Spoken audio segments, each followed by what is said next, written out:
ರಾಜ್ಯದಲ್ಲಿ ಕಾಂಗ್ರೆಸ್ ಸರ್ಕಾರ ಪಕ್ಷದ ಕಚೇರಿಗಳಿಗಾಗಿ ಸಾರ್ವಜನಿಕ ಸೌಲಭ್ಯಗಳಿಗೆ ಮೀಸಲಾದ ಸಿಎ ಸೈಟ್ಗಳನ್ನು ಪಡೆದುಕೊಳ್ಳುತ್ತಿದೆ ಎಂದು ವಿಧಾನ ಪರಿಷತ್ ವಿಪಕ್ಷ ನಾಯಕ ಛಲವಾದಿ ನಾರಾಯಣಸ್ವಾಮಿ ಗಂಭೀರ ಆರೋಪ ಮಾಡಿದ್ದಾರೆ. ಈ ಬಗ್ಗೆ ಸುದ್ದಿಗೋಷ್ಠಿಯಲ್ಲಿ ದಾಖಲೆಗಳನ್ನು ಪ್ರದರ್ಶಿಸಿದ್ದಾರೆ. ರಾಜ್ಯದ ವಿವಿಧ ಜಿಲ್ಲೆಗಳು, ತಾಲೂಕು ಮತ್ತು ಪಂಚಾಯತ್ ಮಟ್ಟದಲ್ಲಿ ಕಾಂಗ್ರೆಸ್ ಕಚೇರಿಗಳಿಗೆ ಭೂಮಿ ಪಡೆದುಕೊಳ್ಳಲಾಗುತ್ತಿದೆ.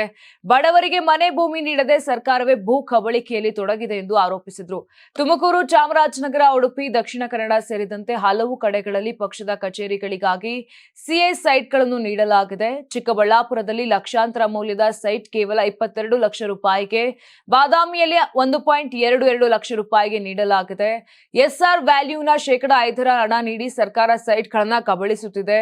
ರಾಜ್ಯದ ಪ್ರತಿ ಜಿಲ್ಲೆಯಲ್ಲಿ ಬೆಲೆ ಬಾಳುವ ಸೈಟ್ಗಳನ್ನು ಪಡೆದುಕೊಳ್ಳಲಾಗಿತ್ತು. ಸುಮಾರು 40 ಕೋಟಿ ರೂಪಾಯಿ ಮೌಲ್ಯದ ಭೂಮಿಯನ್ನ ಕೇವಲ 2 ಕೋಟಿ ರೂಪಾಯಿಗೆ ಪಡೆದುಕೊಂಡಿದ್ದಾರೆ.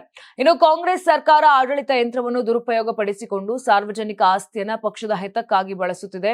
ತಕ್ಷಣವೇ ಈ ಸೈಟ್ಗಳನ್ನು ಸರ್ಕಾರ ವಾಪಸ್ ಪಡೆಯಬೇಕು, ಇಲ್ಲವಾದರೆ ರಾಜ್ಯಾದ್ಯಂತ ಹೋರಾಟ ನಡೆಸುವುದಾಗಿ ಛಲವಾದಿ ನಾರಾಯಣಸ್ವಾಮಿ ಎಚ್ಚರಿಕೆ ನೀಡಿದ್ದಾರೆ. ಯಾರಾಗ್ತಾರೆ ಎಂಎಲ್ಎ ಅಭ್ಯರ್ಥಿ 2028 ಶೀಘ್ರದಲ್ಲೇ.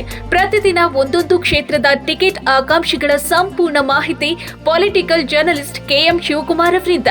ಕರ್ನಾಟಕದ ನಂಬರ್ 1 ಡಿಜಿಟಲ್ ಮೀಡಿಯಾ ನಿಮ್ಮ ನೆಚ್ಚಿನ ಕರ್ನಾಟಕ ಟಿವಿಯಲ್ಲಿ ಮಾತ್ರ. ನೀವು ಸಣ್ಣ ಆಗ್ಬೇಕಲ್ವಾ? ಅದು ಒಂದು ಉತ್ತಮ ಆಹಾರದಿಂದ ಸಣ್ಣ ಆಗ್ಬೇಕಲ್ವಾ? ಪ್ರತಿದಿನ ನಮ್ಮ ಜೀನಿ ಸ್ಲಿಮ್ ನ ಯೂಸ್ ಮಾಡಿ ಯಾವುದೇ ಸೈಡ್ ಎಫೆಕ್ಟ್ ಇಲ್ದಂಗೆ ನೀವು ಸಣ್ಣ ಆಗ್ತೀರಾ.